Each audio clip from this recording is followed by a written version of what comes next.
Hi, everyone. I'm excited to be here today to talk to you about some of the miracle stories that are happening right here in our own city, in our own state, every day. My name is Tony Kausha, and the title of our show is Tony's 50,000 Coincidence Miracles. Please note, this show is not about religion, and we're not trying to change anyone's religion, and we're not trying to get you to join any religion. It's just about miracle stories. I don't know of any religion on the planet that doesn't talk about miracles. That's why religions begin, because they have something that's telling them there's really a God. But we're not going to get into that. We're going to just talk about miracles and leave the decisions about all that up to you. So we don't care what religion you are. We just want to talk about miracles.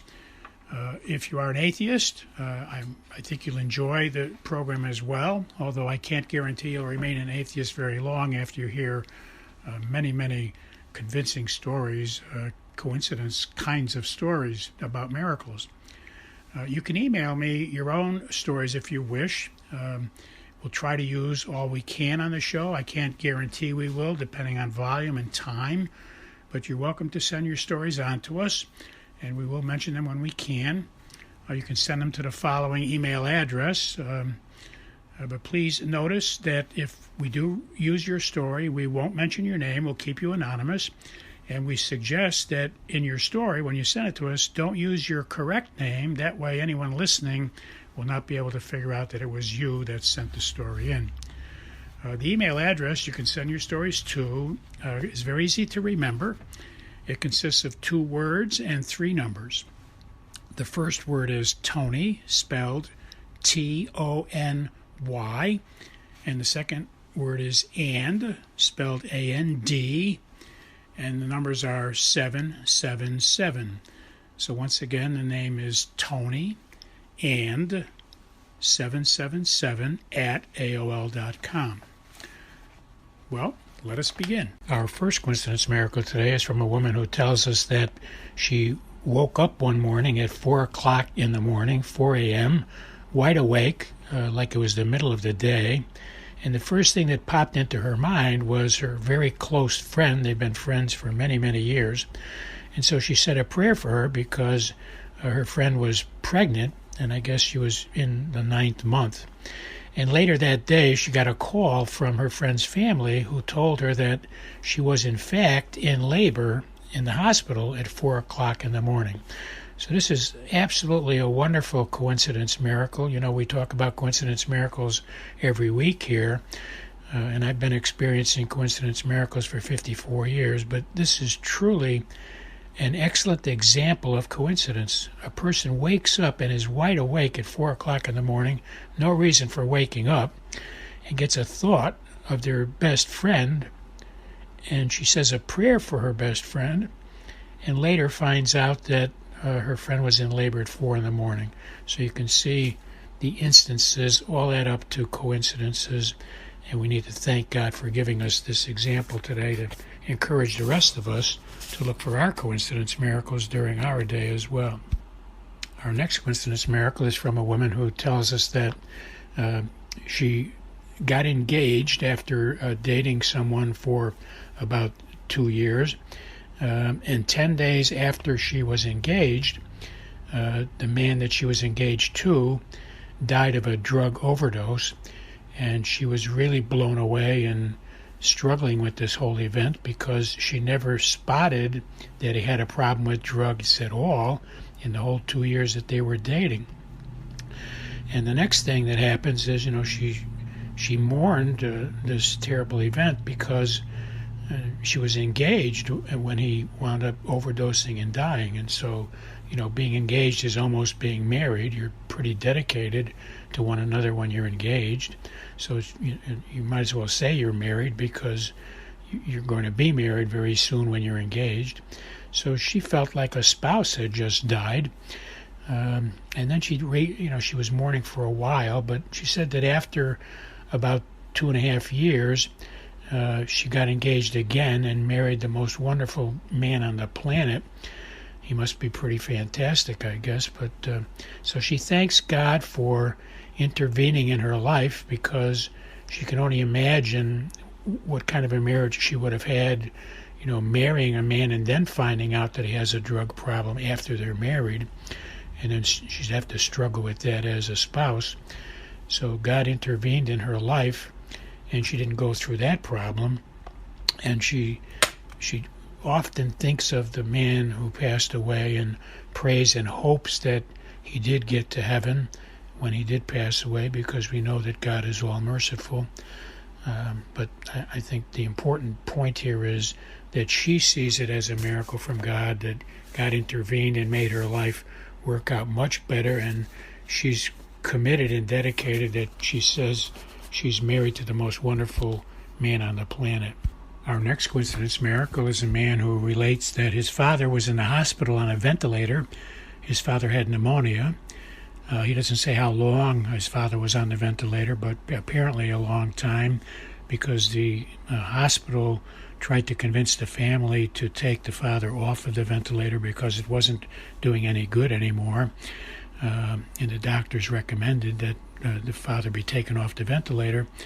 And the son, his family is a very prayerful family, and they were all praying, and the son felt confident that he should keep the father on the ventilator a little bit longer. So he convinced the hospital to keep the father on a little bit longer.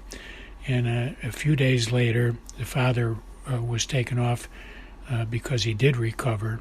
So just a matter of about 3 days, I guess it was.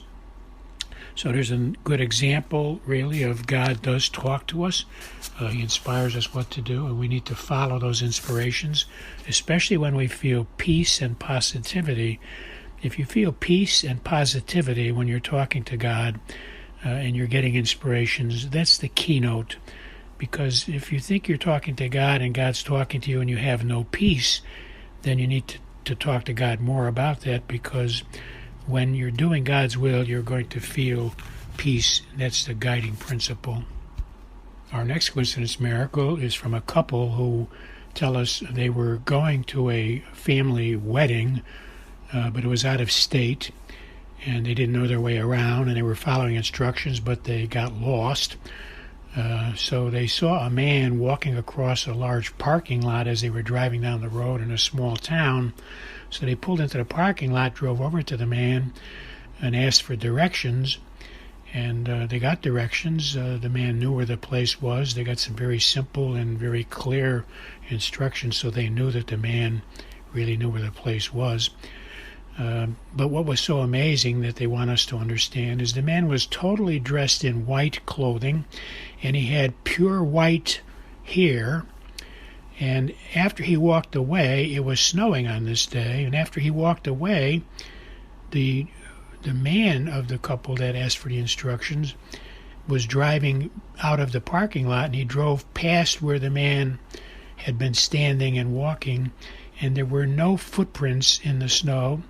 And when they looked across the street to see where the man was, they couldn't find him. He apparently just disappeared very quickly, or he walked extremely fast. And they got goosebumps over the story, because as they reflected on it, he was dressed in like impeccable white clothing, and his hair was a pure white, and then they didn't see any footprints in the snow. So that's certainly a remarkable miracle. Our next coincidence miracle is a man who worked for 20 years in a government position, a government job, and he became disabled. He couldn't carry out the job anymore, but it was the policy there that they had a section for disabled people who couldn't perform the old tasks of their prior jobs, that the organization used them in different capacities.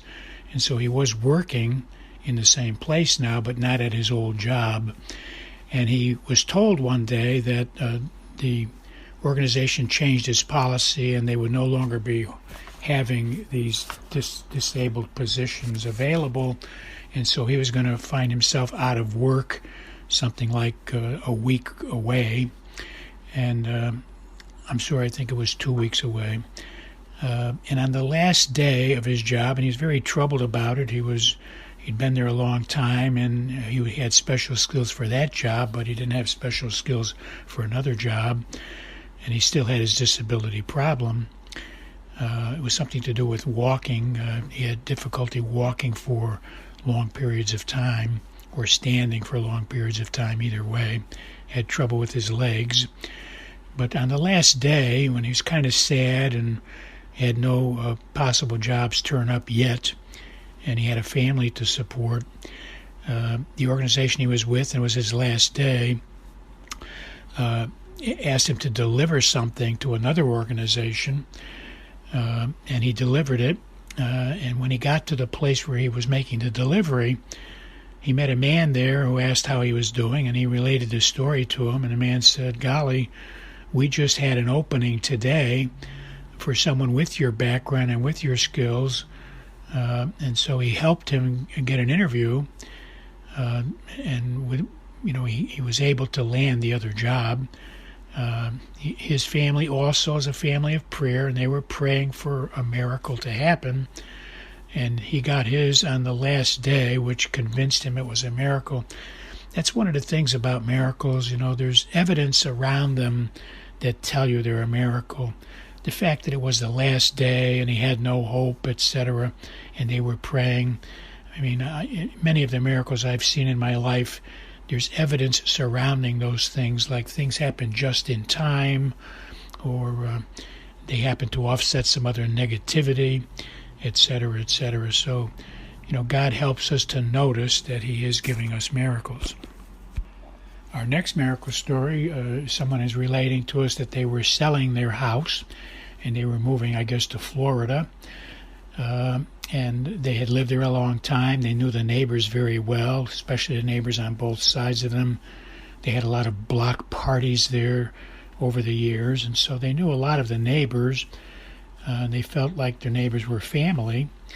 And while they were in the process of selling the house, they had someone who wanted to give them a down payment, but they also knew those people somewhat they were from a different neighborhood, but they knew people who knew them, and they didn't get a very good report about them. They were apparently a very loud group and had late night parties and a lot of people making a lot of noise, and so they heard that was the situation, and I guess that was miraculous as well, that they got that kind of input.